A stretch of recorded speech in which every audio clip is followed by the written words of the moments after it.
নমস্কার বন্ধুরা, আজকে আমি নিয়ে এসেছি লুচি, ছোলার ডাল আর সিমুয়ের পায়েস। তা আজকে অশোক ষষ্ঠী ছিল, তা নিরামিষ খেতে হবে, যেহেতু ভাত খাওয়া যাবে না, তাই ভাবছিলাম যে দুপুরে লুচি ছোলার ডালের সাথে যদি একটু সিমুয়ের পায়েস করা যায়।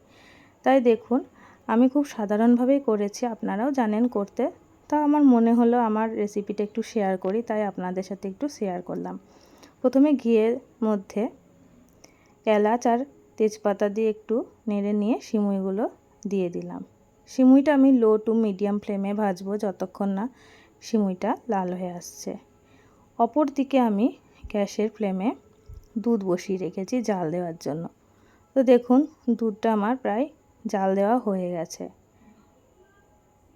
এবার আমি ওই লাল করে নেওয়া সিমুইয়ের মধ্যে দুধটা অল্প অল্প করে দেব আর নাড়তে থাকবো। তো এইভাবে আমি সিমুইটা করি। এবার নাড়তে নাড়তে কিছুক্ষণ পরে আমি সমস্ত দুধটাই সিমুইয়ের মধ্যে দিয়ে দিলাম। দেওয়ার পর আমি এটাকে সমানে নাড়বো যাতে তলায় দলা পাকিয়ে না যায়।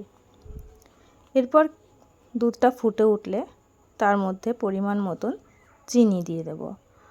আপনারা আপনাদের স্বাদ অনুযায়ী দেবেন, যে যেরকম মিষ্টি খান সেরকম চিনি দেবেন। তো দেখুন, আমি চিনি দিলাম, এরপরে দুধ ফুটে উঠেছে, সিমুইটাও প্রায় সেদ্ধ হয়ে এসেছে। আমার সিমুই প্রায় রেডি হওয়ার মধ্যে, কারণ ওপরে সর পড়তে শুরু করে দিয়েছে। তো আমার সিমুই একদম রেডি। এবার আমি সিমুইটা একটা বাটিতে নিয়ে লুচি ছোলার ডালের সাথে সার্ভ করে দেব। তো আমার ভিডিও যদি ভালো লাগে বন্ধুরা, প্লিজ একটা লাইক এবং চ্যানেলটা সাবস্ক্রাইব করতে ভুলো না। আজকের রেসিপিটা